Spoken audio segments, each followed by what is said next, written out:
Hello and welcome to the Spirit of South Australia number 6, and tonight we will be talking with Kris Svendsen, who is an astrologer. But before we get into that, just let me quickly run through the joke before. Contact us at wellnessfairs@outlook.com if you're interested in being a part of appearing on the show, or if you're interested in sponsoring the show for 1 week. We have a sponsorship deal, so you're more than welcome to give a bit of a yell and make yourself known. Or if you're interested in coming on, we will certainly be glad. So long as the topic deals with health, wellness, spirituality, we're welcome to have a talk with you. As well as this, we will be talking to mediums, healers, retail sellers, retreat owners, food stalls, organic people, herbologists, you name it, we want to talk to these people. So please give us a call and let us know where and when we can get you on board. If you like the show and you enjoy the comments that are coming up, please feel free to subscribe and like the YouTube, because we put it up there. And if you've missed any of our shows, please go to YouTube, Spirit of South Australia, it will actually be Spirit of SA, but it is Spirit of South Australia. And just watch any of the ones that we've done in the past. But tonight, we are going to talk with Kris Svendsen. So we'll get him up on board. Hello, Kris. How are you? Hello. Hi, Ryan. Hope everything is going well for you. Yep. Just completed a four-day conference, biannual conference that we astrologers have with a lot of international speakers via Zoom and a number of delegates in person. Because of COVID, we actually had to can the one in January, which runs biannually, but we were able to run a smaller South Australian, Western Australian side of the country, smaller conference over the long weekend. And I'm glad to see that the eastern states got left off for a change. Well, they did attend. We got a number of speakers from over there anyway, including some from America and from England as well. And so it did turn out to be a mini version of our normal biannual conference, which last ran in January of 20, just before COVID hit. Well, lovely. So how long have you been in the game? Probably about just over 50 years. Deep breath. Yeah. So I take it you would be fairly knowledgeable about astrology. Yeah, I still keep reading. I'll keep reading, keep digesting. Behind me, this is all astrology. Has it changed much? I mean, outside of like computers or something like that, it really hasn't changed that much? No. Yes and no, funnily enough. The type of astrology that I'm a practitioner of, we are now calling what you call traditional astrology. But traditional astrology is the term that modern astrologers use for the astrology that predates the 1600s. For most of astrology's history, from BC right up to about the 1600, it had some changes, but it still had a core that was much the same. And then in the 1700s, it disappeared. It became extinct. The age of reason, the age of supposed enlightenment and science, in other words, materialist thinking, less affected both religion and astrology, and they both didn't fit the worldview anymore.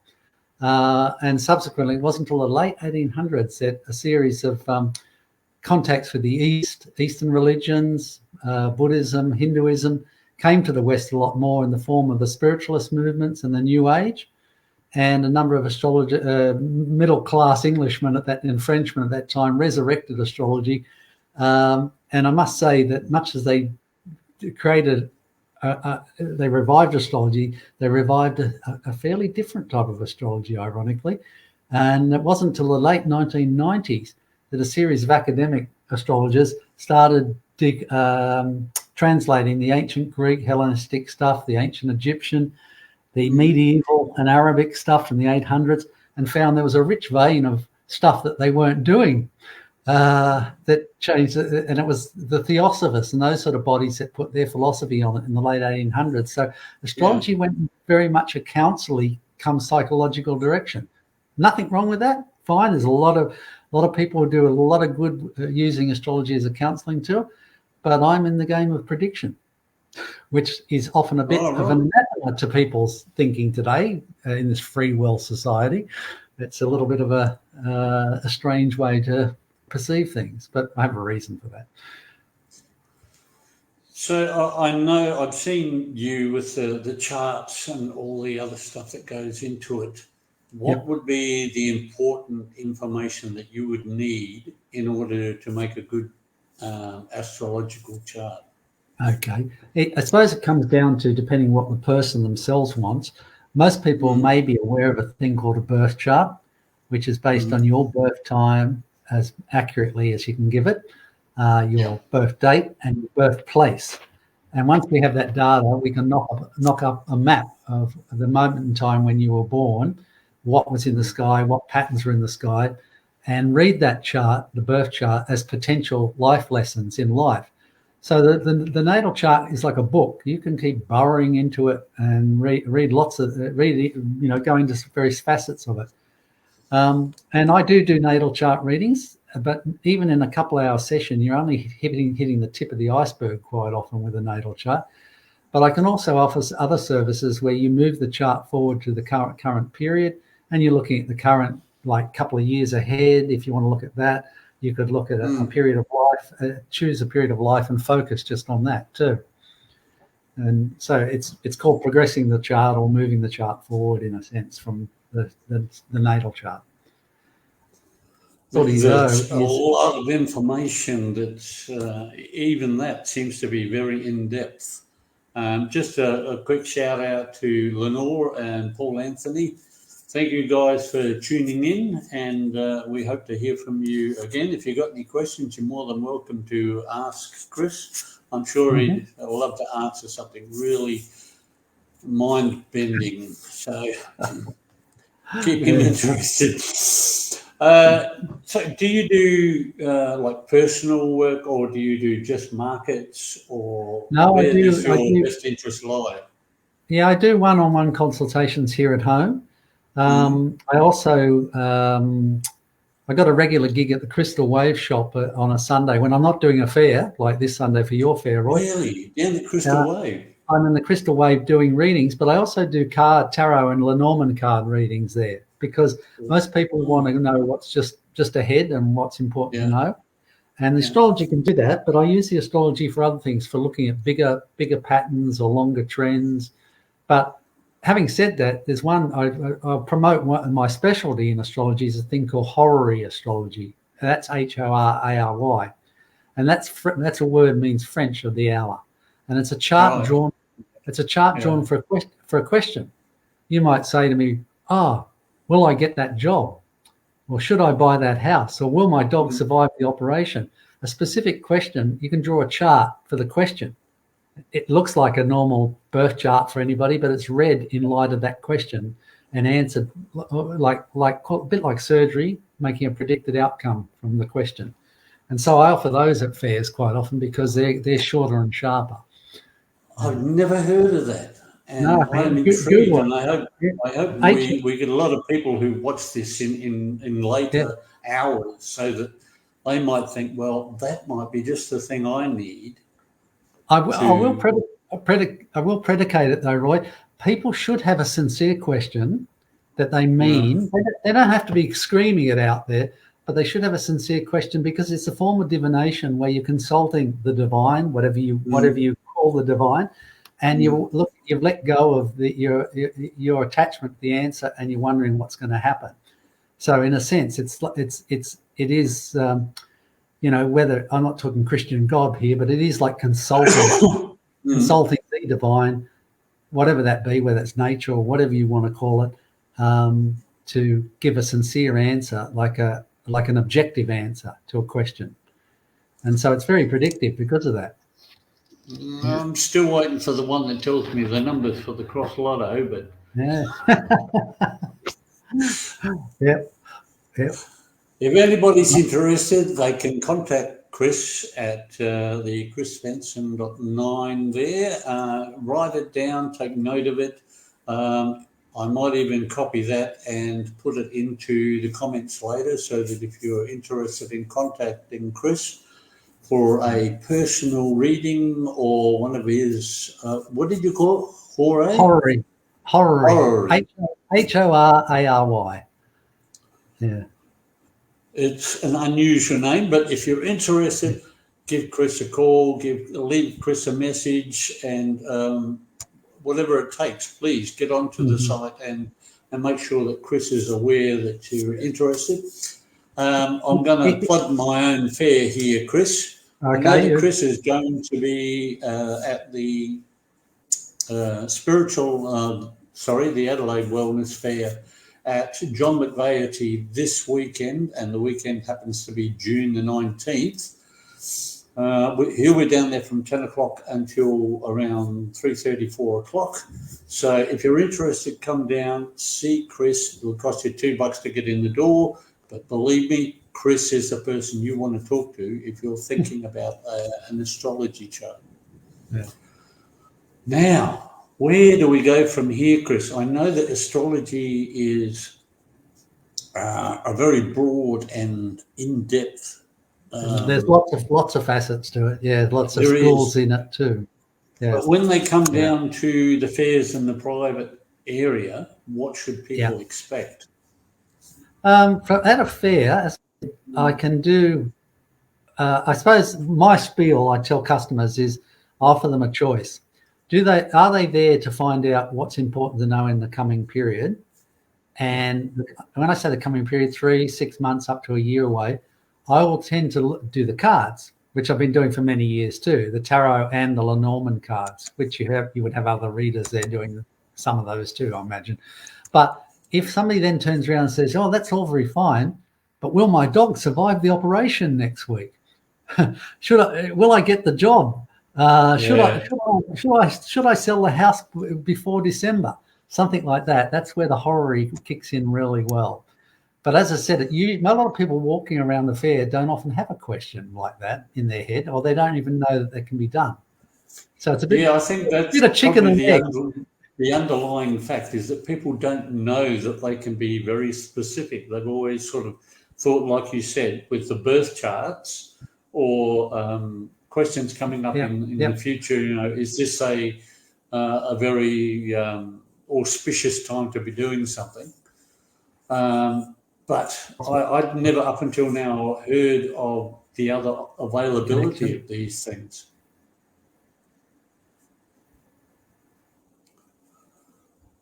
I'm not sure whether you're dropping out on me. I want to check on that. Are you still there, Kris? That the traditional astrology's come back.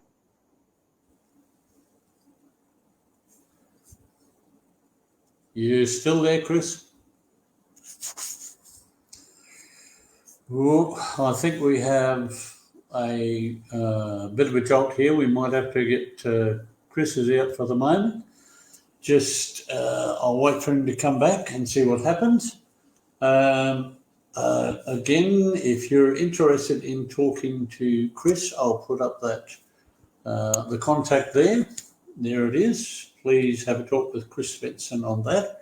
Leave him a message and be sure to ask about what is available for you or anybody else. Coming back up again. Yep, right. Sorry about that, Kris. You dropped out there for a little bit. We'll pick it up again. Yeah, not sure. Remember where we were? Yeah. Yeah, just saying that's the horary is something I can do at the fairs, but I tend to prefer that if people want to do have a horary, that they contact me. It's best to phone me most of the time. So my Facebook, the only difficulty with putting a thing through Facebook is I draw the chart up for when I hear the question, which is like they've let go of it and they put it out there, and then it comes to the neutral party, and the chart the moment I understand the question, I look at the time and I say, where am I at the moment? I'm at home. It's at this time, and the chart is drawn where I am, which might sound a bit strange. Yes, when they thought of the question, it could have been very important to them, and they might have thought of it days ago. But it's like it hasn't come full circle, it hasn't come to ground to the neutral party that's just going to say what is. And so that really leads the idea that people should, if they've got a question, it's probably best to phone me, because that way we can, if the question isn't clear, we can discuss it. If the question is clear, it's clear-cut time and it has a bit of oomph behind it. It's just weird. Horary very much depends on an important question at the being answered at the right time. And so I ask people, would they, if they email me, I might not see the email for a day or two. That doesn't matter. It doesn't even matter if they get my answer machine. It's when I hear it, which is rather strange. Right, and that's like the synchronicity aspect. It's the time that you actually hear the question. So it could be sitting there for 3 or 4 hours, and that's right. It's that moment when you hear the question, then you jot down the time and start the chart. That's correct, yeah. That is far more, I had never considered that aspect of astrology. And is that with pretty much everything, or is it just the horary? No, well, I mean, of course, a birth chart, you'd know your time. And if somebody says, I don't have a specific question, but I still like to see what are the trends over the next year or 5 years are we take the natal chart, as I said before, and we move that forward to the current time. That thing, I suppose all of this really works better when I've got a bit of notice to do it. Like if somebody wanted to consult me here at home, I would have already had their data. I would have already knocked up the chart, had a bit of a look at it, taken some notes, and then when they arrive, they could sit and we could record it or whatever. But at a fair, it's often a little bit more instantaneous. But I don't do natal charts at fairs because they can go for hours. Right. You can't do them justice in a few minutes looking at somebody's natal chart. It's their life story. Somebody could come up and say, look, I would like a birth chart, or my child is still young, I want to get a birth chart to sort of get some idea of what's in the chart. They could then give the information and call you later to give whatever information you need.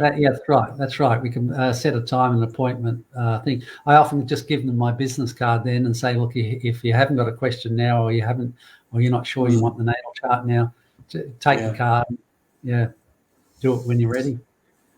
And again, that would come down to synchronicity when they're ready to do it.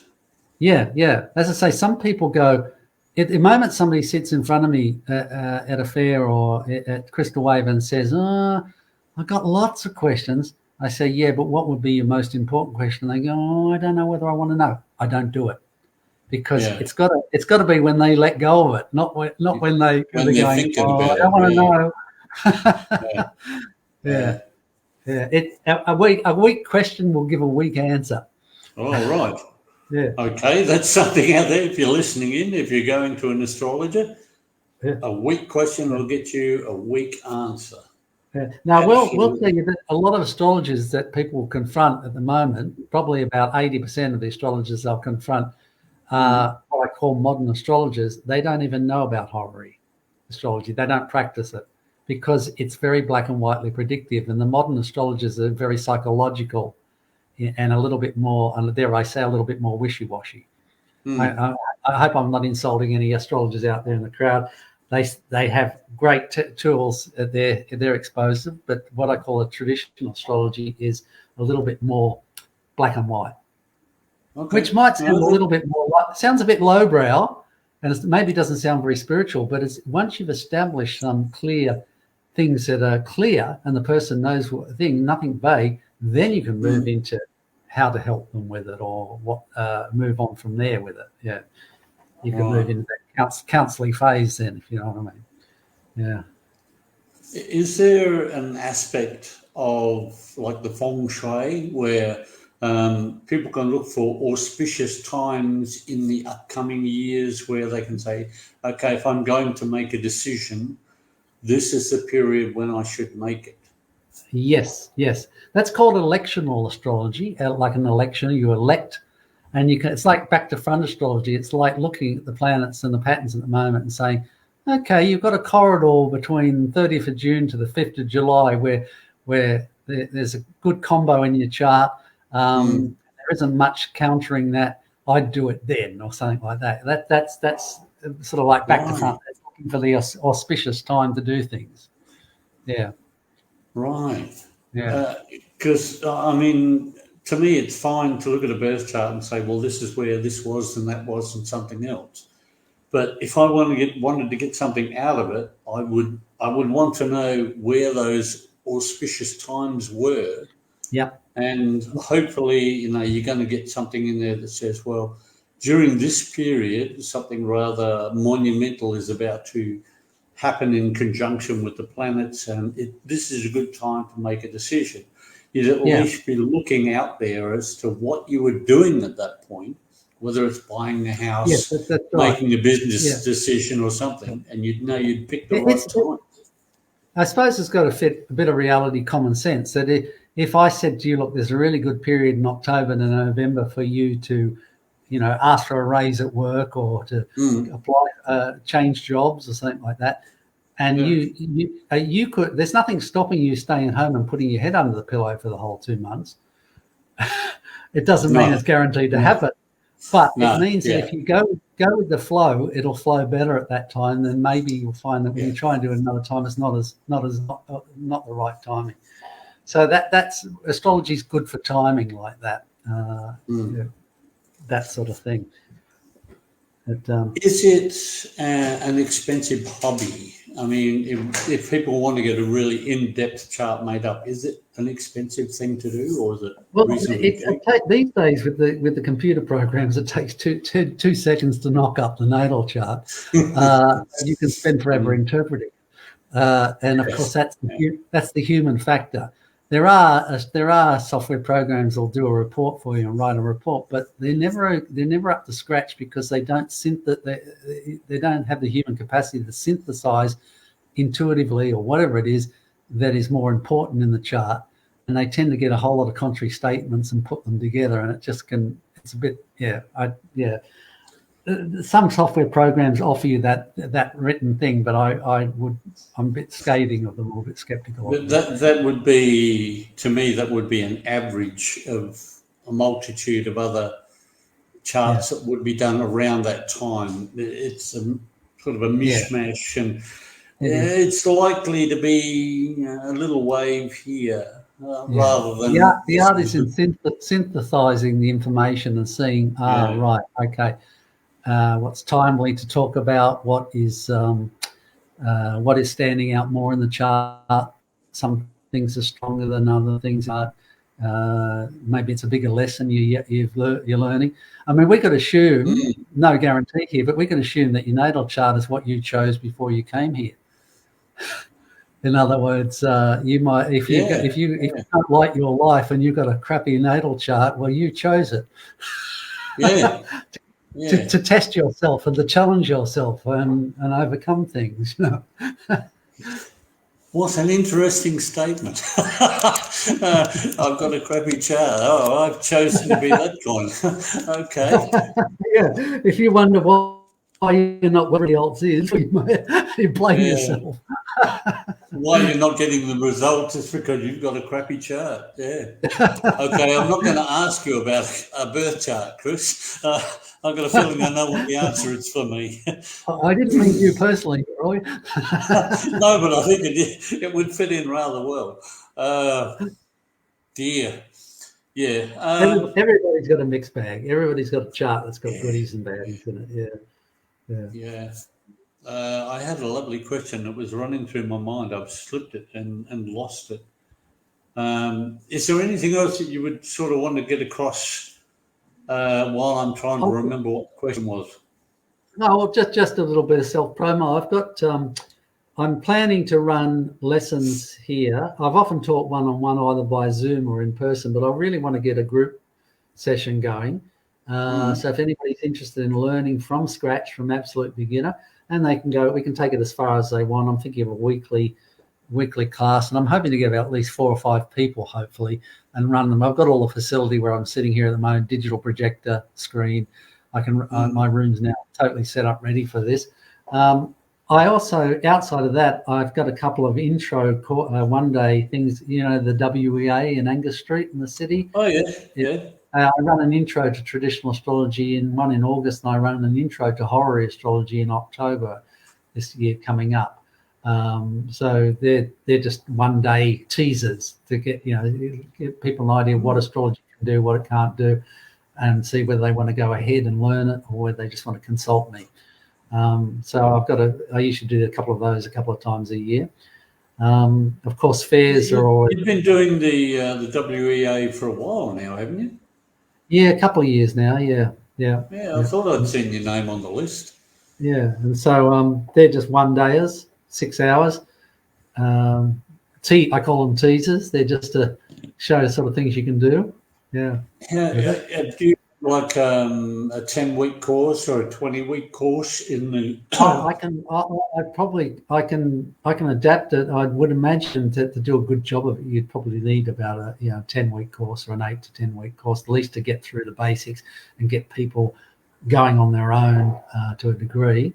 But I can tailor that, like 2 hours a week or whatever. I really depends on who I get and how available they are. I can be fairly flexible with it too. So, would this be a day or evening course?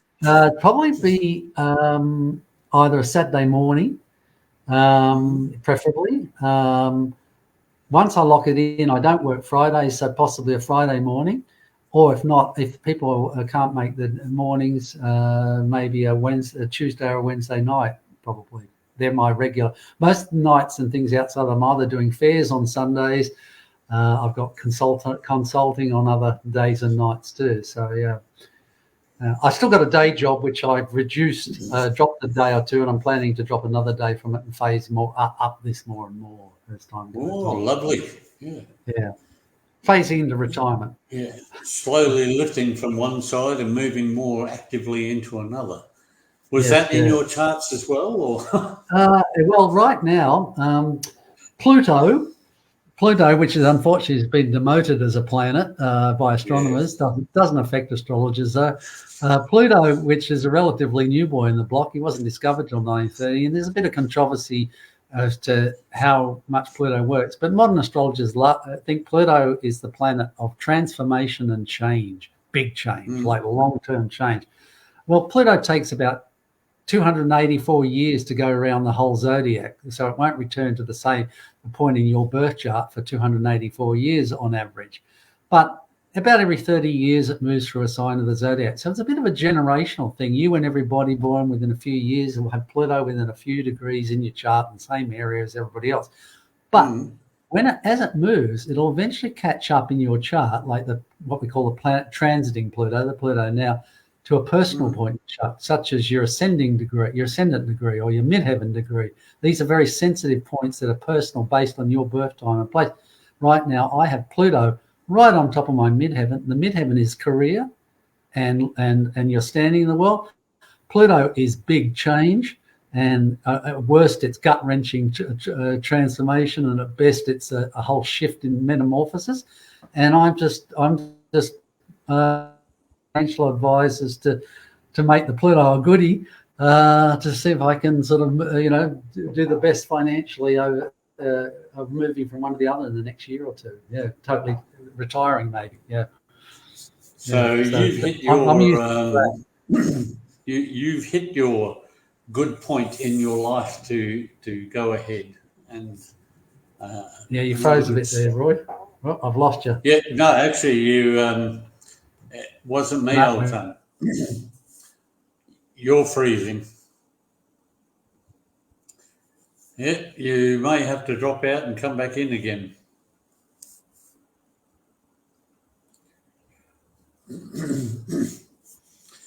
It looks as if Kris may have dropped out, and we'll go back to putting in the add-ons, and we'll put Kris down so that we can move along. Thank you very much, people. Hopefully, if Kris comes back on, I'll have a chat with him. If you're interested in having one of these courses as part of your life, then please contact Kris at his Facebook page. And there should be a phone number there, I think, to contact him if you're really interested, to find out when the courses and that are. There will also be times where he will be at the markets. I know that June 19th he will be at the Adelaide Wellness Fair, and he will be sitting down waiting for people. So you're more than welcome to come along this weekend to have a talk with Kris and see whether he can fit you in. He's normally pretty busy at the fairs. Now, to let you know what's coming up next weekend, we will be talking to Jackie Dean about her time as a reader and how long Jackie has been doing her readings. So it'll be a change to have somebody on board that is doing readings. Now, we also have, just to run back over the beginning, you can contact us at wellnessfairs@outlook.com if you're interested in applying to be on the show or sponsoring the show.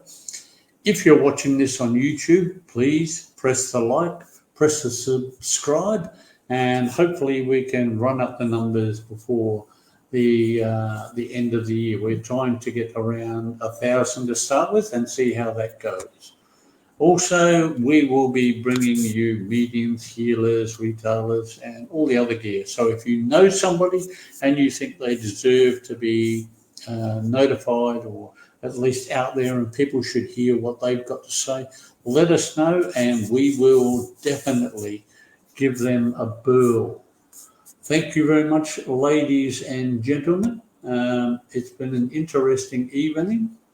We'll just run the end of the show. Namaste. I hope you have a good weekend.